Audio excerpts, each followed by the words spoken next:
എല്ലാവർക്കും സ്ട്രോബെറി ചാനലിലേക്ക് സ്വാഗതം. ഞാൻ ഗീതു. ബ്രെഡ് ഉപയോഗിച്ച് വളരെ ഈസി ആയിട്ട് ചെയ്യാവുന്ന ഒരു ബ്രെഡ് പോക്കറ്റ് ഷവർമയുടെ റെസിപ്പിയാണ് ഇന്നത്തേത്. ഷവർമ കഴിക്കാനായി ഇനി പുറത്തൊന്നും പോകേണ്ട. വളരെ പെട്ടെന്ന് നല്ല ടേസ്റ്റുള്ള ഈ ഷവർമ വീട്ടിൽ തന്നെ തയ്യാറാക്കിയെടുക്കാം.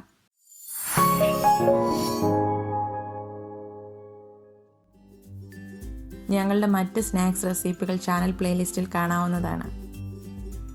റെസിപ്പിയിലേക്ക് കടക്കുന്നതിന് മുന്നേ നിങ്ങൾ ഈ ചാനൽ ആദ്യമായാണ് കാണുന്നതെങ്കിൽ സബ്സ്ക്രൈബ് ചെയ്യാൻ മറക്കരുത്. അതുപോലെ തന്നെ നിങ്ങൾക്ക് ഈ വീഡിയോ ഇഷ്ടമായാൽ നിങ്ങളുടെ ഫ്രണ്ട്സും ഫാമിലിയുമായി ഷെയർ ചെയ്യാനും മടിക്കരുത്. ഇതിനായി ആദ്യം തന്നെ ബ്രെഡ് പോക്കറ്റ്സ് തയ്യാറാക്കാം. അതിനായി 10 സ്ലൈസ് ബ്രെഡ് ഞാനിവിടെ എടുത്തിട്ടുണ്ട്. ഇനി ഓരോ ബ്രെഡ് പീസുകൾ എടുത്ത് ചെറുതായിട്ടൊന്ന് പരത്തിയെടുക്കാം. ഒത്തിരി തിന്നായിട്ട് പരത്തണ്ട, കുറച്ചൊന്ന് പരത്തിയാൽ മതിയാവും.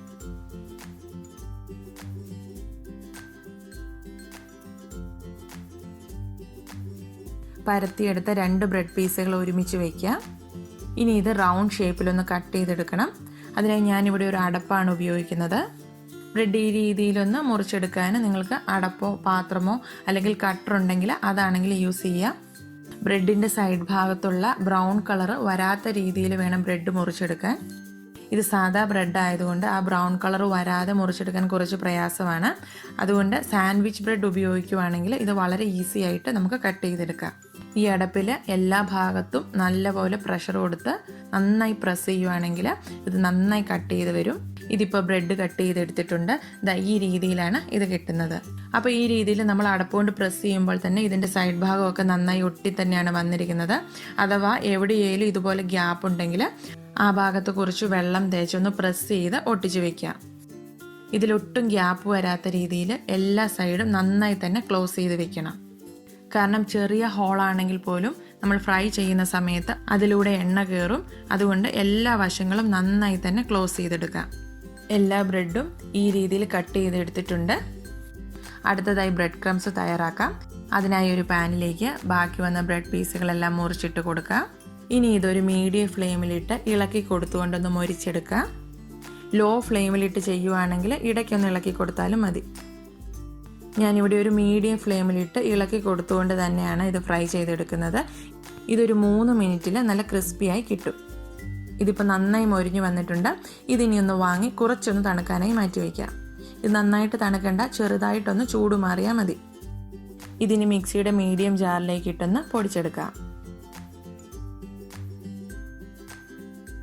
ഇതിപ്പോൾ നന്നായി പൊടിച്ചെടുത്തിട്ടുണ്ട്.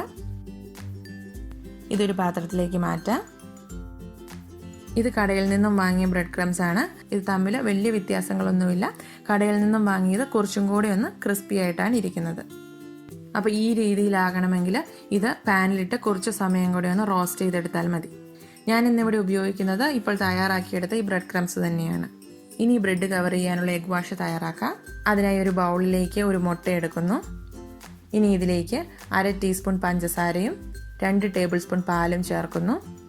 ഇതിനിയൊന്ന് ബീറ്റ് ചെയ്തെടുക്കാം. ഇത് പല രീതിയിൽ ചെയ്യാം. പാല് ചേർക്കാതെ പകരം മുട്ട മാത്രം എടുക്കുക. അപ്പോൾ 2 മുട്ട എടുത്താൽ മതി. അതുമല്ലെങ്കിൽ മുട്ടവെള്ളം മാത്രം യൂസ് ചെയ്താലും മതി. ഇനി മുറിച്ച് വെച്ചിരിക്കുന്ന ബ്രെഡ് ക്രംസിൽ കോട്ട് ചെയ്യുക. അതിനായി എഗ് വാഷിലേക്ക് ആദ്യം ഒന്ന് ഡിപ്പ് ചെയ്യുക. ബ്രെഡിലോട്ട് ഒത്തിരി അബ്സോർബ് ചെയ്യുന്ന രീതിയിൽ വെച്ചുകൊണ്ടിരിക്കരുത്. ഇനി ഇത് ബ്രെഡ് ക്രംസിലേക്ക് ഇടാം. മുകളിൽ ബ്രെഡ് ക്രംസ് ഇട്ട് ബ്രെഡ് ക്രംസ് ഇതിലൊന്ന് പിടിക്കുന്ന രീതിയിലൊന്ന് ചെറുതായിട്ട് പ്രസ് ചെയ്ത് കൊടുക്കുക. ഇനി ഇത് തിരിച്ചിട്ട് ബ്രെഡ് ക്രംസ് പിടിക്കാത്തടത്തൊക്കെ കുറച്ചും കൂടി ഒന്നിട്ട് പ്രസ് ചെയ്ത് കൊടുക്കുക. ഇത് ഫ്രൈ ചെയ്തെടുക്കുമ്പോൾ ഇതിൽ ഒത്തിരി ഓയിൽ പിടിക്കാതിരിക്കാനാണ് ഈ രീതിയിൽ ബ്രെഡ് ക്രംസിൽ കോട്ട് ചെയ്തെടുക്കുന്നത്. ഈ രീതിയിൽ എല്ലാ ബ്രെഡ് പീസുകളും ഒന്ന് കോട്ട് ചെയ്തെടുക്കുക. അഥവാ നിങ്ങൾ മുട്ട ഉപയോഗിക്കില്ലെങ്കിൽ ഇതിൽ പാലൊന്ന് ബ്രഷ് ചെയ്ത് കൊടുത്താൽ മതി. പാലിൽ ഡിപ്പ് ചെയ്യരുത്, കാരണം ബ്രെഡിൽ പാല് ഭയങ്കരമായിട്ട് അബ്സോർബ് ആവും. അതുകൊണ്ട് ജസ്റ്റ് പാല് ബ്രഷ് ചെയ്ത് കൊടുക്കുക. എന്നിട്ട് ബ്രെഡ് ക്രംസിൽ കോട്ട് ചെയ്തെടുക്കുക. ഇനി ഇത് ഫ്രൈ ചെയ്തെടുക്കുക. അതിനായി ഒരു പാനിലേക്ക് എണ്ണ ഒഴിച്ചു കൊടുക്കുക. പകുതി ഭാഗം മുങ്ങിക്കിടക്കുന്ന രീതിയിൽ എണ്ണ ഒഴിച്ചു കൊടുത്താൽ മതി. തിരിച്ചു മറിച്ചു വിട്ട് നമുക്ക് ഫ്രൈ ചെയ്തെടുക്കാം. എണ്ണ നന്നായി തിളച്ചതിന് ശേഷം മാത്രമേ ഇതിലിട്ട് കൊടുക്കാവുള്ളൂ. എണ്ണ നന്നായി തിളച്ചിട്ടില്ലെങ്കിൽ ബ്രെഡിലേക്ക് ഒത്തിരി എണ്ണ കയറും. അപ്പോൾ അത് കറക്റ്റായിട്ട് പൊങ്ങി വരില്ല. അതുമല്ല അത് ക്രിസ്പി ആയിട്ട് ഇരിക്കത്തുമില്ല. ഒരു വശം കുറച്ചൊന്ന് ബ്രൗൺ ആകുമ്പോൾ നമുക്കൊന്ന് തിരിച്ചിട്ട് കൊടുക്കാം. ഇത് വളരെ പെട്ടെന്ന് തന്നെ ഫ്രൈ ആയി കിട്ടും. നന്നായി തിളച്ച് കിടക്കുന്ന എണ്ണയായതുകൊണ്ട് കരിഞ്ഞു പോകാതെ പ്രത്യേകം ശ്രദ്ധിക്കണം. ഈ രീതിയിൽ 1-2 പ്രാവശ്യം തിരിച്ചും മറിച്ചു വിട്ടെടുത്താൽ മതി. വളരെ പെട്ടെന്ന് തന്നെ ഇത് ഫ്രൈ ആയി കിട്ടും. കരിഞ്ഞു പോകാതെ വേഗം തന്നെ കോരിയെടുക്കാം. ഇതിപ്പോൾ നല്ല ക്രിസ്പി ആയി തന്നെ നല്ല പെർഫെക്റ്റ് ആയിട്ട് ഫ്രൈ ചെയ്ത് വന്നിട്ടുണ്ട്. ഈ രീതിയിൽ ഓരോന്നായി ഫ്രൈ ചെയ്തെടുക്കാം.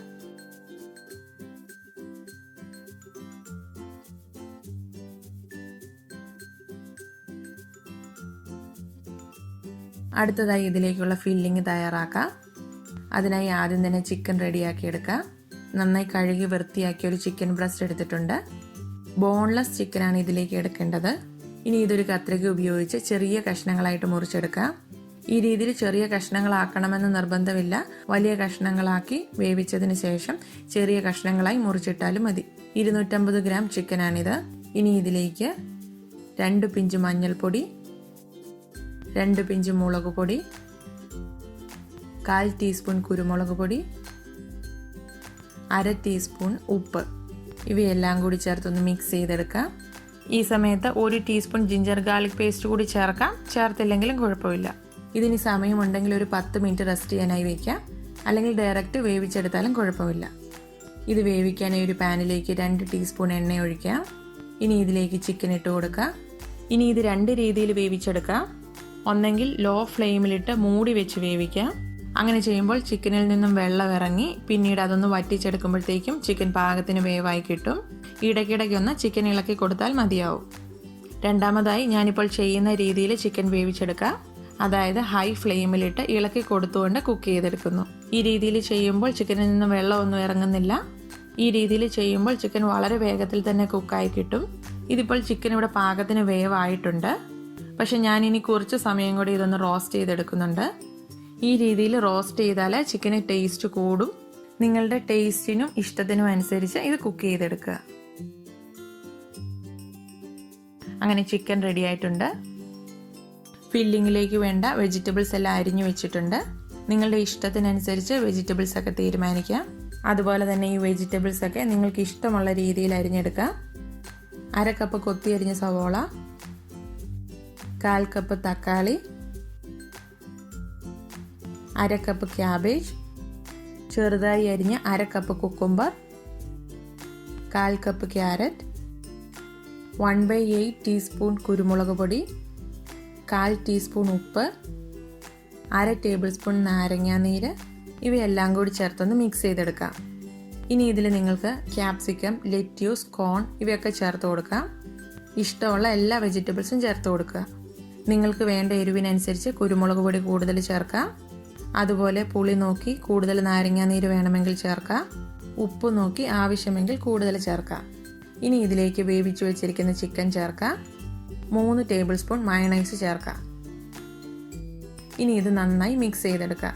മയണൈസിൻ്റെ അളവ് നിങ്ങളുടെ ഇഷ്ടത്തിനനുസരിച്ച് കൂട്ടിയോ കുറച്ചോ എടുക്കാം. മയണൈസ് ഹോം മെയ്ഡ് അല്ലെങ്കിൽ പുറത്തുനിന്ന് മേടിച്ചത് യൂസ് ചെയ്യാം. ഹോം മെയ്ഡ് മയണൈസ് ആണെങ്കിൽ ഇത് ഒത്തിരി സമയം വെച്ചുകൊണ്ടിരിക്കരുത്. അതുപോലെ തന്നെ ബാക്കി വരുന്നത് പിന്നീട് ചൂടാക്കി കഴിക്കുന്നതും അത്ര സേഫ് അല്ല. ഇനി ഇത് ഫില്ല് ചെയ്യാനുള്ള പോക്കറ്റ്സ് കട്ട് ചെയ്തെടുക്കാം. ഇതാ ഈ രീതിയിൽ ഒരു കത്തി കൊണ്ട് നല്ല പ്രഷർ കൊടുത്തൊന്ന് പ്രസ് ചെയ്താൽ മതി. ഇത് മുറിഞ്ഞു വരും. ഇത് കണ്ടോ, നല്ല പെർഫെക്റ്റ് ബ്രെഡ് പോക്കറ്റ്സ് ആണ് റെഡി ആയിട്ടിരിക്കുന്നത്. എണ്ണയൊന്നും അകത്തൊട്ടും കയറിയിട്ടില്ല. പോക്കറ്റിനുള്ളിൽ ഹോൾസ് ഒന്നും വന്നിട്ടില്ല.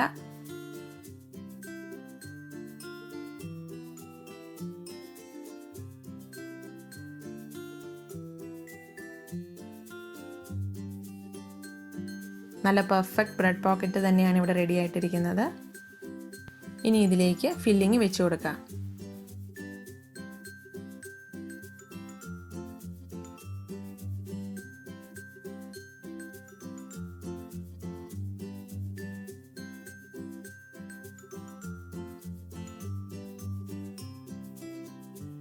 ഈ പോക്കറ്റ് ഷവർമ ഒരിക്കലേലും നിങ്ങളൊന്ന് ഉണ്ടാക്കി കഴിച്ചാൽ പിന്നെ കടയിൽ നിന്നും വാങ്ങുന്ന ഷവർമയ്ക്ക് അത്ര ടേസ്റ്റ് പോരെന്ന് തോന്നും. ബ്രെഡ് പോക്കറ്റിൻ്റെ ടേസ്റ്റ് കൊണ്ടാണ് സാധാ ഷവർമയേക്കാൾ ടേസ്റ്റിൻ്റെ കാര്യത്തിൽ ഈ പോക്കറ്റ് ഷവർമ ഒരു പടി മുന്നിൽ നിൽക്കുന്നത്. ഈ അളവിൽ 10 ബ്രെഡ് പോക്കറ്റാണ് ഇവിടെ റെഡി ആയിരിക്കുന്നത്. അങ്ങനെ ബ്രെഡ് പോക്കറ്റ് ഷവർമ ഇവിടെ റെഡി ആയിട്ടുണ്ട്. നല്ല സൂപ്പർ ടേസ്റ്റാണ് ഇതിന്. നിങ്ങളെല്ലാവരും ഇതുപോലെ ഒന്ന് ട്രൈ ചെയ്ത് നോക്കണം. നിങ്ങളുടെ അഭിപ്രായങ്ങളൊക്കെ കമൻറ്റ് ബോക്സിലൂടെ ഞങ്ങളെ അറിയിക്കുകയും ചെയ്യണം. Thank you for watching. പുതിയൊരു വീഡിയോയുമായി ഉടൻ കാണാം. Bye, take care.